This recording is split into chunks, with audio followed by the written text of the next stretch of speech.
দর্শক শ্রোতা, আজকে খুবই বর্বরচিত এবং জঘন্য একটি ঘটনা নিয়ে কথা বলতে চাচ্ছি।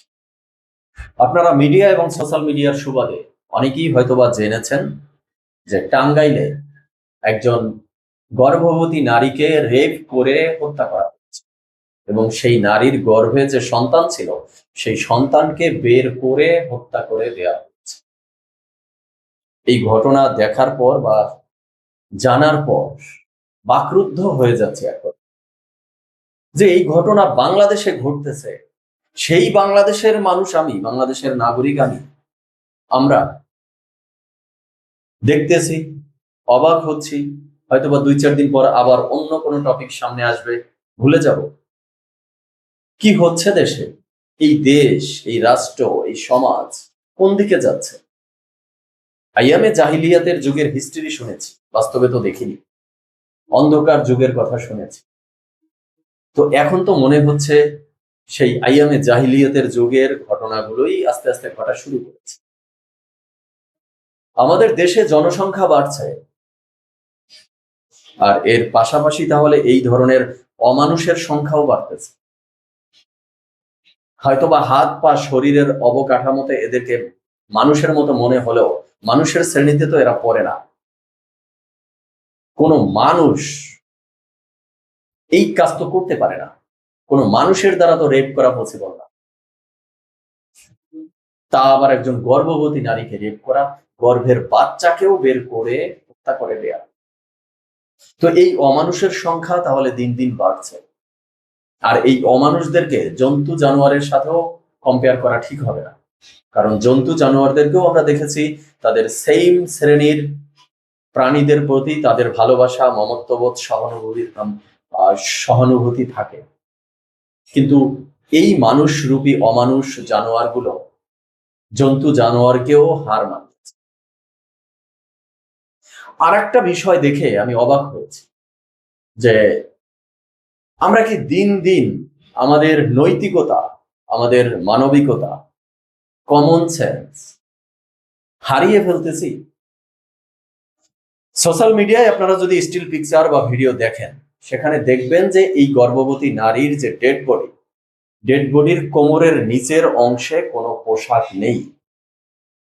সেই অবস্থায় সেখানে উৎসুক যত মানুষ রয়েছে, পুরুষ মানুষই তো দেখলাম তাদেরকে, তারা ভিডিও করতেছে, ছবি তুলতেছে, কিন্তু কারোরই কি এই কমন সেন্সটা হলো না যে এই নারীর বডির অর্ধেক উলঙ্গ, এটা একটু ঢেকে দেওয়া প্রয়োজন। ওখানে এতগুলো পুরুষ, কারো কাঁধে কি একটা গামছা বা তোয়ালে ছিল না? ধরলাম ছিল না, শার্ট বা গেঞ্জি তো পরা ছিলেন। দুই একটা শার্ট বা গেঞ্জি খুলে ঢেকে দিয়ে তারপরে তো ভিডিও করা যেত। কিন্তু এই ধরনের একটা ডেড বডি, নারীর ডেড বডি, গর্ভবতী নারীর ডেড বডি, কোমরের নিচের অংশ পোশাক ছাড়া সেই ভিডিও তুলে দিয়ে আমরা বিশ্ববাসীকে কি জানান দিলাম যে আমরা একটা অসভ্য জাতি। আমাদের কমন সেন্স বলতে কিছু নেই, আমাদের লজ্জা বলতে কিছু নেই, আমাদের নৈতিকতা বলতে কিচ্ছু নেই। এই দেশের একজন পুরুষ মানুষ হয়ে আমি নিজেকেই অনেক লজ্জিত মনে করছি।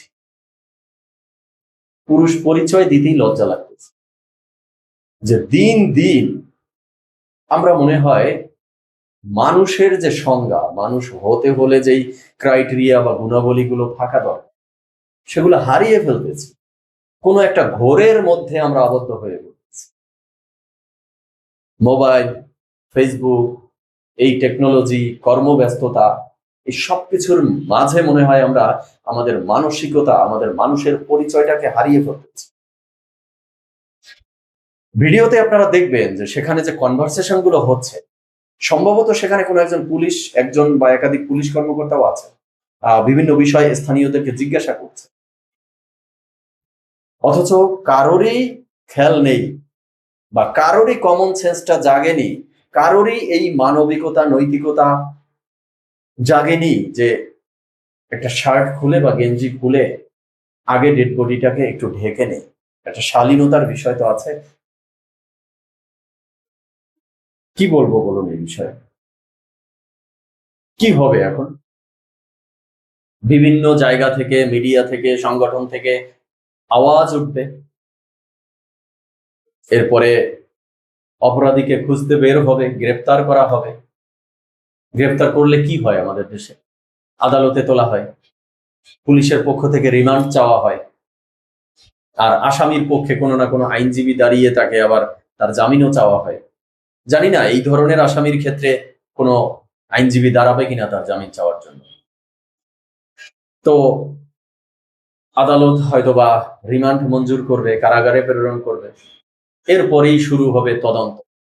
তদন্ত অফিসারকে তদন্তের দায়িত্ব দিবে, মাসের পর মাস চলে যাবে, হয়তোবা বছরও পেরিয়ে যেতে পারে। তদন্ত রিপোর্ট বা চার্জশিট আসবে, তারপরে এর বিচার বা রায়।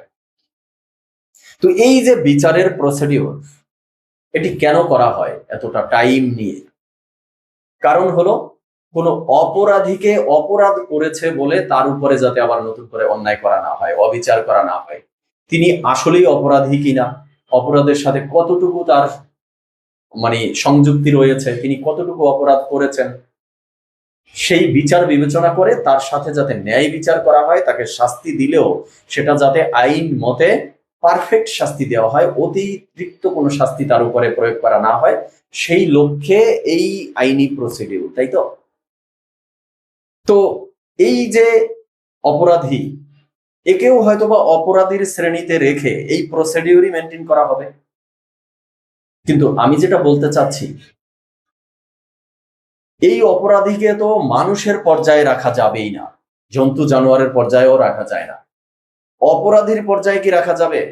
এই অপরাধীকে নিয়ে আইন যে এতটা বিবেচনা করে, একে এই ধরনের ন্যাক্কারজনক, এই ধরনের বর্বরচিত কাজ যারা করতে পারে, তাদেরকে আমি মনে করি অপরাধীর শ্রেণীতেও ফেলা উচিত। কারণ অপরাধীদেরকে নিয়ে আইন ভাবে যে তাদেরকে সংশোধন করা যায় কিনা। এই যে অপরাধী বা অপরাধ করেছে, এরা তো এমন নিকৃষ্ট পর্যায়ে চলে গেছে যে আবর্জনার পর্যায়ে চলে গেছে। তো এদেরকে সংশোধন করার আসলে আর কোনো অবশিষ্ট কিছু আছে বলে আমার মনে হয় না।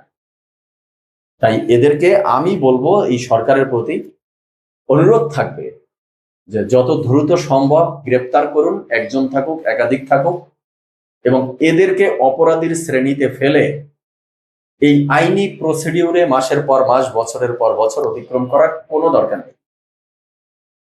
এরা যখন অপরাধ স্বীকার করে নিবে বা প্রমাণিত হবে যে এরাই আসলে অপরাধী, এদেরকে বিশেষ কোনো আইনের ক্ষমতা বলে ডিরেক্ট ক্রস ফায়ার দেওয়া উচিত, এবং সেটা জনসম্মুখে দিতে পারলে আরো ভালো।